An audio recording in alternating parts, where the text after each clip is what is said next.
اگر کسی خاتون یا مرد کو کوئی انفیکشن ہے تو اس کا کیا اثر دوسرے پر بھی ہوگا؟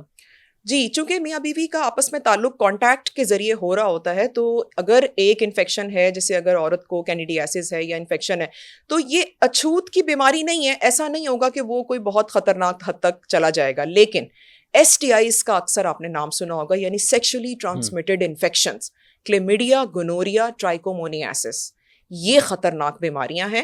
اسی طرح سفلس، یہ وہ بیماریاں ہیں جو میاں بیوی کے کانٹیکٹ سے پھیلتی ہیں. تو اس کا اندازہ لگانا بہت ضروری ہے کہ اگر یہ بیماری تھی، ایون مرد کو بھی ہے، سفلس ہے، عورت کو لگ جائے گی. اگر عورت کو تھی بیماری کسی بھی طرح تو وہ مرد کو ٹرانسمٹ ہوگی.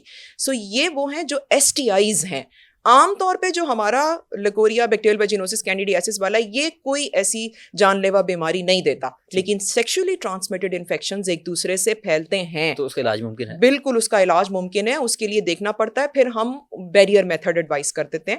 کانڈم یوز کر سکتے ہیں، یا سروائکل کیپس ہوتی ہیں، ڈائفرامز ہوتے ہیں، ہم وہ ایڈوائز کر دیتے ہیں تاکہ دونوں کے بیچ میں ایک پردہ رہے.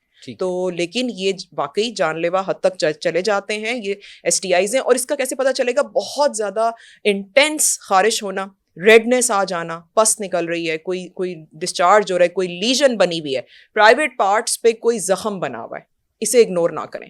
اس کو ضرور ڈاکٹر کو دکھا دیں، کیونکہ اس کی بایوپسی کرنا ضروری ہے، اس کا ٹیسٹ کرنا ضروری ہے کہ یہ کیا چیز ہے جو اتنا زیادہ مسئلہ کر رہی ہے، کیونکہ وہ پھر پھیلے گا. اسی طرح ایچ آئی وی، ایڈس کے مریضوں میں، ایچ آئی وی کے مریضوں میں بھی ہم بیریئر میتھڈ ایڈوائز کرتے ہیں، کیونکہ وہ بھی ایک دوسرے سے لگتا ہے. اب رہ گئی پریگنینسی، تو وہ پھر ایک الگ چیپٹر ہے کہ ایچ آئی وی والوں میں، کپلز میں پریگنینسی کیسے کرنی ہے، لیکن آپس کی حد تک بیماری لگتی ہے.